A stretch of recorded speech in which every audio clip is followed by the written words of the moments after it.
আকাশ জুড়ে মেঘের আনাগোনা আর দূরে বৃষ্টির স্নিগ্ধ সুর। প্রকৃতির এই অপরূপ ঋতুকে বরণ করে নিতে কাপ্তাইয়ের চন্দ্রকোনায় অনুষ্ঠিত হলো মনোমুগ্ধকর বর্ষবরণ অনুষ্ঠান।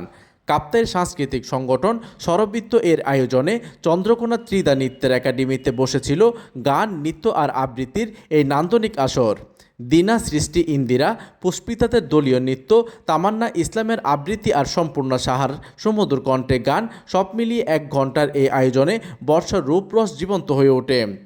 এইদিকে অনুষ্ঠানটি উদ্বোধন করেন কাপ্তাই প্রেস ক্লাবের সাধারণ সম্পাদক ও সঙ্গীত পরিচালক ঝুলন দত্ত।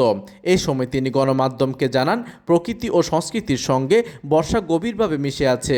রবীন্দ্রনাথ ও নজরুলের বর্ষার সাহিত্য নতুন প্রজন্মের কাছে পৌঁছে দিতে এই মহতি উদ্যোগ।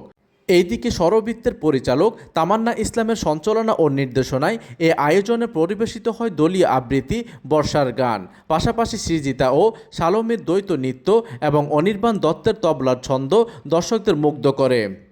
আয়োজকদের মতে, সংস্কৃতির সচ্ছল চর্চা মানুষের মনকে সজীব করে, আর সেই ভাবনা থেকেই পাহাড়ের কোল ঘেঁষে চন্দ্রকোনায় স্বরবৃত্তের এই বর্ষার বরণ।